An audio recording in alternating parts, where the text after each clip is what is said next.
le professionnalisme, l'engagement et surtout la propriété. La référence, c'est la qualité, c'est l'esprit d'équipe. Professionnalisme, innovation et engagement. La modernité, l'engagement du personnel et l'innovation. Soins de qualité, assistance et formation. L'excellence, la rigueur, la qualité des soins apportés aux malades. Le quotidien ici, ce sont les demandes d'intervention, ce sont les demandes au niveau des services. On nous appelle dans un bloc opératoire, en pleine intervention, on nous dit « Ah, on ressent que l'oxygène est en train de baisser ». Donc tout de suite, on a notre équipe, on déploie les gens et puis ils interviennent et l'équipe vient dire qu'ils sont satisfaits et puis ça va. C'est un mélange d'exigence et de satisfaction. Chaque journée vient avec son lot de défis et de réussite. On apprend, on travaille ensemble pour sauver et améliorer des vies. C'est une expérience très enrichissante parce que j'ai l'opportunité de travailler avec les médecins, les paramédicaux pour l'amélioration des services de santé de qualité à notre population. Et en plus, j'ai l'opportunité de travailler comme médecin en pratique de consultation externe et à quelques reprises au service de nos urgences pour mettre à profit mes compétences, non seulement pour le personnel, mais au service de la population. On apprend chaque jour, on sauve des vies et on accompagne les malades au quotidien. En gros, l'expérience, disons, elle est enrichissante, même s'il y a un peu de stress, mais ça va parce que se réveiller le matin, venir avec une envie de satisfaire la population, avoir un sentiment de devoir accompli à la fin de la journée, parce qu'il y a des patients qui arrivent stressés, mal en point, inquiets. Et tout ça, quand tu arrives à gérer tout ça et les voir repartir soulagés avec un train de satisfaction sur le visage, tu te dis que ouais, ça, j'ai apporté en plus. Tout commence d'abord par un accueil qui est chaleureux. Il faut rappeler qu'un patient qui est très bien accueilli est déjà à moitié guéri. Alors, à partir de cet accueil, nous les abordons, nous cherchons à comprendre leurs mots.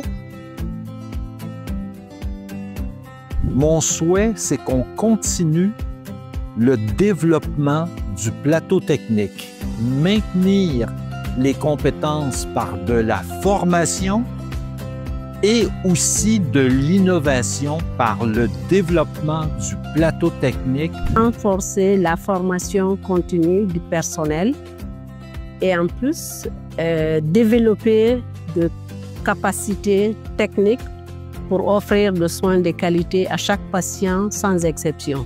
Que tout ce qu'on a eu à faire comme investissement humain, investissement en ressources matérielles, en ressources financières, Dieu sait, c'est beaucoup, c'est énorme. Et le résultat là est palpable aujourd'hui, c'est clair. Ma préoccupation, je voudrais que ce cap soit maintenu et qu'on cherche à l'améliorer, mais qu'on ne revienne pas en arrière. Le souhait est que ce système perdure au fil du temps parce que ça a considérablement amélioré ce que nous avons fait. Là, le système de santé, les patients y viennent. Tout est clair, tout est limpide, il y a de la visibilité sur les choses. Mon souhait est de promouvoir et valoriser davantage la profession d'aide-soignant en Guinée. Mon souhait aujourd'hui, après ces 3 ans de gestion, c'est de pérenniser les acquis et les réformes engagées au sein de cette structure sanitaire. Je n'oublierai jamais le jour où nous avons reçu notre toute première patiente après l'inauguration. Il y avait de l'émotion dans les yeux de tout le monde, soignants et patients. C'était plus qu'une admission, c'était le symbole de renaissance. Le premier, c'était au tout début, lorsque les maladies infectieuses étaient à l'extérieur de Donka, dans des conditions terribles, et puis dans une décision, nous avons ramené toute l'équipe soignante et les patients au centre hospitalier universitaire de Donka. Je retiens surtout l'explosion du dépôt de carburant. Ce jour-là, c'était la première fois que je me retrouvais, disons, dans une crise sanitaire.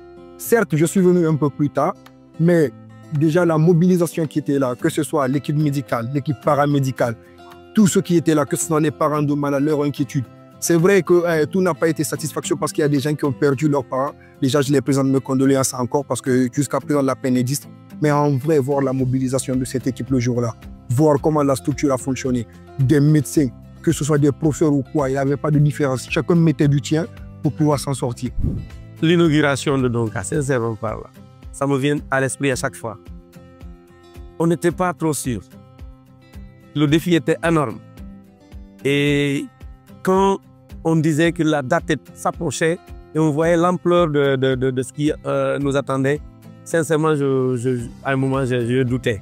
J'ai eu beaucoup de moments forts, beaucoup de souvenirs dans cet hôpital. Et les souvenirs les plus récents, d'ailleurs, remontent le cas d'activité de la mission humanitaire réalisée par l'équipe française NOMA, où nous avons eu à opérer des enfants avec des pathologies orthopédiques et des trentaines d'enfants alignés, où on avait des activités de 8h à 18h. Avant, j'étais AS. Je suis venue, j'ai eu mon contrat en tant qu'aide-soignant. Aujourd'hui, je suis formatrice AS. Tout ça grâce aux encadrements, aux formations qu'on a eu à faire ici. Et vraiment, c'est vraiment une expérience exceptionnelle. Et je vais parler aussi de l'incendie qu'il y a eu à Kaloum, au dépôt. Vraiment, c'était une expérience exceptionnelle aussi pour moi. Parce que c'était ma première fois de voir certains malades dans certains états. Et vraiment, j'ai appris beaucoup et ça m'a fait encore plus aimer ce métier d'aide-soignant.